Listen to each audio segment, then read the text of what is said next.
Most people pay around 50 to get the washing machine installed, but you can actually get this done in 10 minutes yourself. So let's get into this straight away. So your washing machine comes with two pipes. This one, which is a water connector, and this pipe which connects to the drain. So your water connector pipe connects here. This is your machine, washing machine, where it connects to. It's very simple. You just have to tie it with your hands. Don't need any tool for this. So it's all good. Just make sure it's nice and tight so there's no leakage. Now there are two types of drainage system. One which looks like this. This is where the washing machine drainage goes, and I'll show you the other one as well. And your second drainage pipe looks like this. Now over here it just slides into this pipe instead of connecting it like the other connector which I showed you. Now remember, the first end of this pipe went to the washing machine. Now this is the second end which will go to the water connectors. Now this is the pipe of the waters. This is cold and that one is hot. You can tell by this is blue and that's red. Make sure to connect it to the cold one, not the hot one, because your washing machine has its entire system where it hots the water for you. If you attach it to the hot one, it can ruin all your clothes and the pipe itself as well. So what we are going to do is we are going to connect this quickly to the water side over here.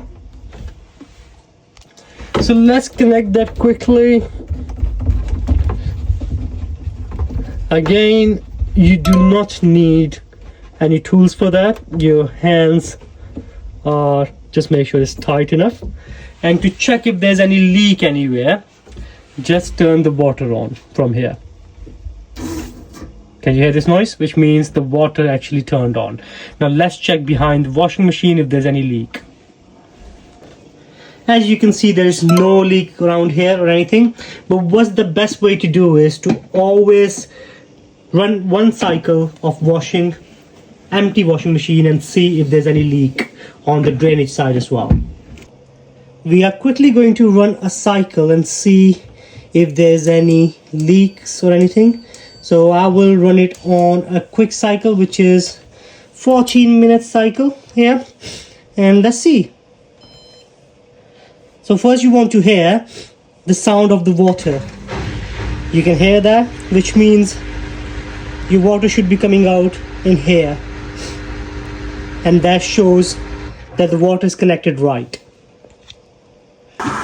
and it is coming in there, the water. So our water connection is good. Now we will quickly check if our drainage connection is good, because by this time we should be able to see. And as we can see, there is no leakage on the draining side as well. It's always good to check on the other drainage section where you connected from the hands, the other one, the first one which I showed you, because there are more chances on that having a leak than this one, because this is literally just the open hole where the water is draining straight inside. And as you can see, there's enough water in there, and which means the washing machine is connected fine.